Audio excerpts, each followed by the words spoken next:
আসসালামু আলাইকুম। Recipes by Tamjid মম চ্যানেলের পক্ষ থেকে সবাইকে স্বাগতম। সবাই কেমন আছেন? চলে আসলাম আরও একটি মজার রেসিপি নিয়ে। আজকের রেসিপি হচ্ছে ডিম ডাল রান্না। আশা করছি আমার রেসিপিটি আপনাদের কাছে ভালো লাগবে। আমার রেসিপিটি যদি ভালো লাগে প্লিজ আমার চ্যানেলটি সাবস্ক্রাইব করে আমার পাশে থাকবেন। এখানে আমি হাফ কাপ মুগ ডাল, হাফ কাপ মসুর ডাল ধুয়ে পরিষ্কার করে একটা ফ্রাই প্যানে বসিয়ে দিয়েছি। এখন আমি দিয়ে দিলাম কালো একটি এলাচ। এখন দিয়ে দিলাম হাফ চামচ রসুন বাটা, হাফ চামচ আদা বাটা। এখন দিয়ে দিলাম বড় সাইজের একটি টমেটো কুচি। দিয়ে দিব পেঁয়াজ কুচি। আমি এখানে বড় সাইজের একটা পেঁয়াজ কুচি নিয়েছি। এখন আমি দিয়ে দিব হাফ চামচ হলুদের গুঁড়া।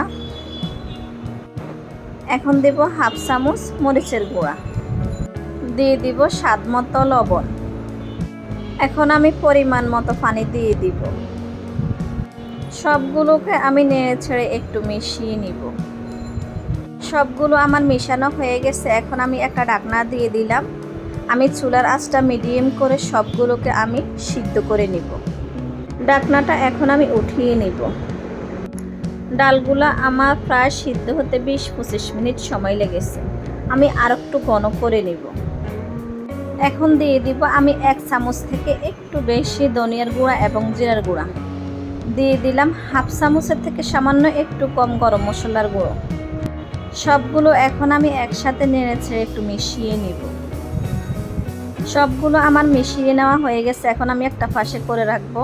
এখন আমি এখানে একটা ফ্রাই প্যান বসিয়ে দিয়েছি। পরিমাণ মতো তেল দিয়ে দিলাম। এখানে দিয়ে দিলাম পেঁয়াজ কুচি এবং রসুন কুচি। সবগুলোকে আমি নেড়ে ছেড়ে কিছুক্ষণ একটু ভেজে নিব।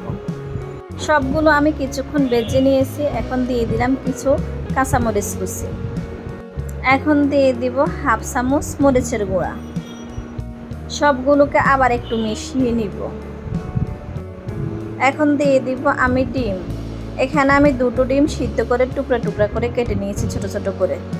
সবগুলো আমি নেড়ে ছেড়ে কিছুক্ষণ একটু ভেজে নিব। সবগুলো আমার ভাজা হয়ে গেছে। এখন আমি সবগুলোকে ঢেলে দিলাম ডালের মধ্যে। সবগুলো আমি আবার নেড়ে ছেড়ে মিশিয়ে নিব একসাথে। এখন আমি দিয়ে দিব কিছু ধনেপাতা কুচি। ধনেপাতা দিয়ে আমি আবার সবগুলোকে মিশিয়ে নিব একসাথে। আমার ডিম ডালের ঘনত্বটা এরকম হয়েছে। এখন আমি চুলাটা বন্ধ করে একটা বাটিতে পরিবেশন করে নিব, কারণ চুলা বন্ধ করলে এটা আরও ঘন হয়ে যাবে। তো আমি এখন একটা প্লেটে পরিবেশন করে নিলাম। তো হয়ে গেল আমার ডিম ডাল রান্না। আশা করছি আপনাদের কাছে খুবই ভালো লাগবে। আপনারা একবার হলেও এভাবে বাসায় ট্রাই করবেন। ছোট বড় সবাই খুবই পছন্দ করবে। খেতে অসাধারণ মজা হয়েছে। দেখতে যেমন লোভনীয় হয়েছে, খেতেও ভীষণ মজা হয়েছে। আপনারা একবার হলেও বাসায় ট্রাই করবেন এভাবে। তো সবাই ভালো থাকবেন। আল্লাহ হাফেজ।